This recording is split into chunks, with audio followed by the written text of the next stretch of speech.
Hola a todos, ¿cómo están el día de hoy? Today is our last lesson of Introduction to Spanish. It's lesson number 12. Oh my God, it went fast. I want to thank you all for being with us through all these 12 lessons. I know that it was a lot to cover. We basically summarized a beginner's course in 12 lessons. But I hope it gives you like the impulse that encourage you to want to learn Spanish more in deep later on. We also do online lessons, as you probably know, as a description on the channel. But we will also gonna make more courses, free courses like this later on as well. Today we're gonna work first on the vocabulary for the airport, all the words that you need to know in the airport and on the plane. So this is really useful because it's words that you need to know when you go like to Spain or Latin America. By the end of the lesson, we're gonna do a summary of the most important topics that we did through these 12 lessons. I know that all topics are important, but what I mean, we're basically gonna work on like conjugation, verbs, pronouns, gender, masculine, feminine, just a big summary. And also to point at what you really need to review, especially if you later on want to, carry studying, getting more in deep into the language and to learning the language. Okay, so the question is, are you ready? Let's see. And now we are in the airport. This is the basic words that you need to know when you travel. These are basic words that you need to know in the plane and in the airport.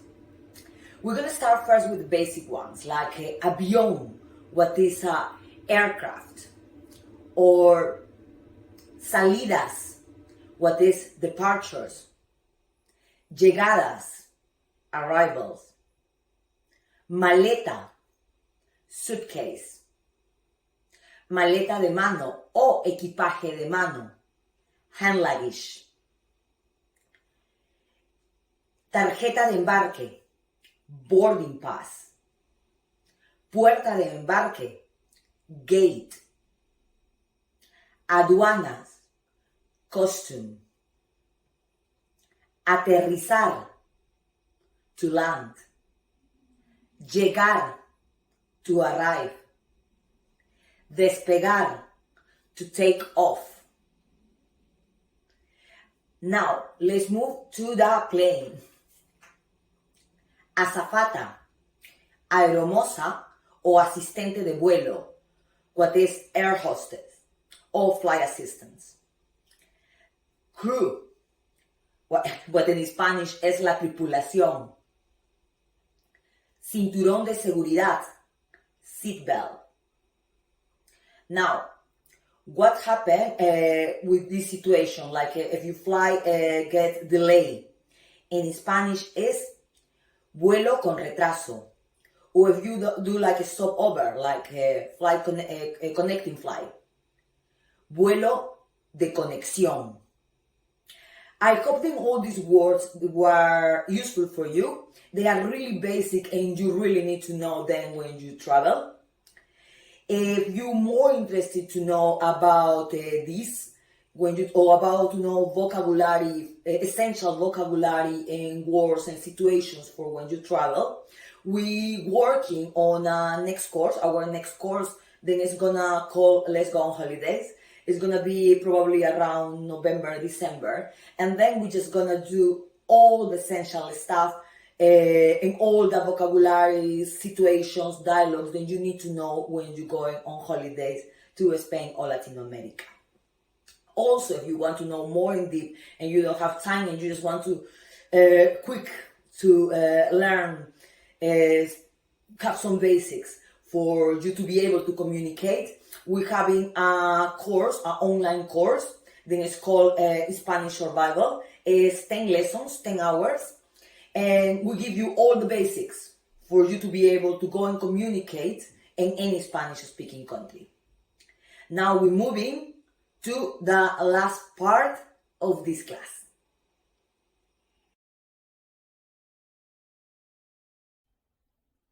And now we're in the last part of this lesson. we're gonna do a big review of what I consider are the most important topics, that I did through these 12 lessons. Also because these topics are gonna help you to make a base for you in your learning process. I mean, if you want to keep studying with us, with our channel, and other tutorials, with our online classes, with somebody else online lessons, the main thing in these topics are the basics, okay? It's gonna give you a good base for you to keep learning Spanish, okay? We're gonna do first, I know what you know what I'm gonna say, isn't it? Pronombres, okay? Pronombres personales. Then masculine and feminine. We're gonna do later ser y estar. A quick comparison for this level. I'm not gonna go too in deep into that, but I'm gonna do a quick comparison between these two verbs to be. And by the end, we're gonna do just a quick revision on the present tense with regular verbs. Okay, so we're gonna start first with los pronombres personales. Quick. You know them. Okay, you probably know them because I keep putting all the time in most of the videos, okay, most of the lessons. I think all of them are pretty straightforward. However, there is always a confusion regarding the you in Spanish. Why? Because it's 4 ways to express you, okay? 2 on the singular and 2 on the plural. Let's start with the singular, what is actually easy. So 2 is you to one person, in an informal, normal, casual situation, okay? That is 2. Now, usted is you to one person as well, but when you are in a polite situation. What I mean and what people ask me, but what is a polite situation, Maria? What do you mean? It's not polite if I say to? Of course it is. And some people actually don't mind, and they will tell you, no, don't talk to me as usted, talk to me as tú. But usted is usually when you talk to somebody who's older than you, or maybe like for hierarchy, like your boss, okay? So in those situations, it's better if you never speak with that person before to start in speaking as usted instead of tú. But of course, it's up to you. I just letting you know. Now, in the plural form, is when sometimes it's confusion, especially here in Europe. Why? Because in Spain, they use vosotros and vosotras, what is a you plural, like you guys basically, okay, for more than one person, and ustedes in a very polite situation. But let's be honest, most of the time they use vosotros and vosotras, okay? This is not happening in the rest of the Spanish-speaking world. This is not happening in Latin America. Because in the rest of the Spanish-speaking world and Latin America, the only way to express the you plural is ustedes. Does not exist vosotros or vosotras. Not because we polite or we unpolite, it's just the only way to express you plural. Okay? Now the question, but you understand each other if I learn? Of course we will still understand each other. It's just another way to express you, but we still understand each other. Okay? And people tell me sometimes, but if I learn this way, if I go there, I need to change. It's up to you, really. For example, although I teach vosotros and vosotras, I don't use it. I always use ustedes. That is the way I'm from Latin America, I'm from South America, so yeah, the way to express you plural is ustedes.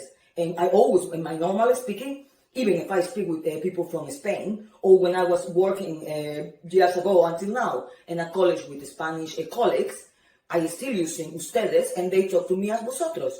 I mean, not to me directly, but when they talk to other people. What I mean is that we still understand each other, and nobody needs to change. I mean, because both ways are correct. Okay? Now, let's talk about gender. And in Spanish, sometimes like people know, but why gender?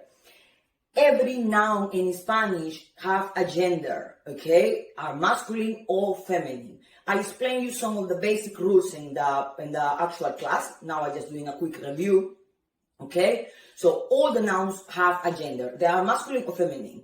And the articles, the adjectives, they all surround it and follow it, the number and the gender of the noun, el sustantivo. Por ejemplo, in the case of la taza, okay? So, la taza is roja, okay? Roja, red. Am I red? So, la taza is roja. Why la Because taza is a feminine. Why no las? Because it's just one. Why roja and no rojo? Because the adjective follow taza. So, la taza is roja. Everything have a noun, every noun have a gender, and the article and the adjective will always follow it, okay?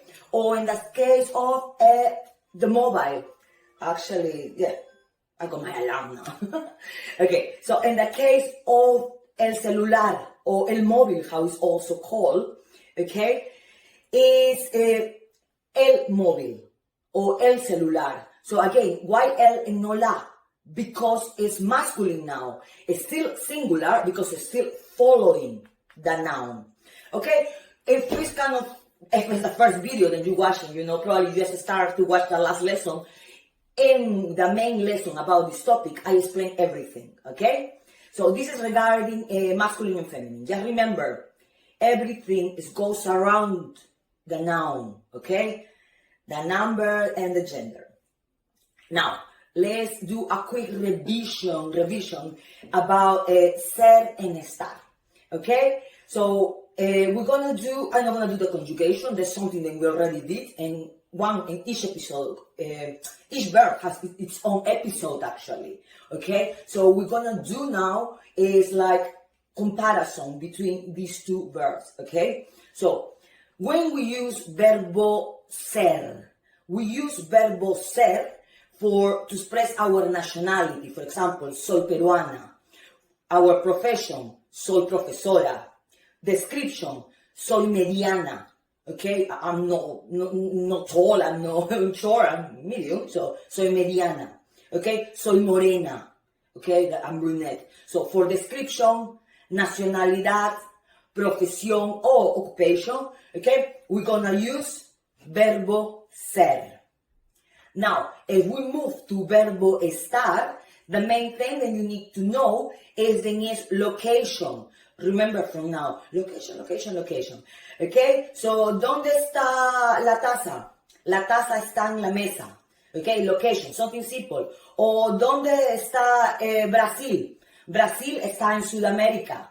Okay, so location all the way. Something simple as something located around your house next to you, or in geography. Anything that involves location, estar. Now, estar is go for the way that you feel.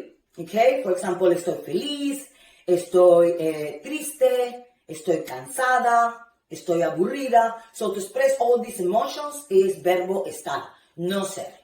Okay, so this is the two main differences between these two verbs, and both of them are to be. Okay, now, if we're gonna do just a quick revision about the present tense.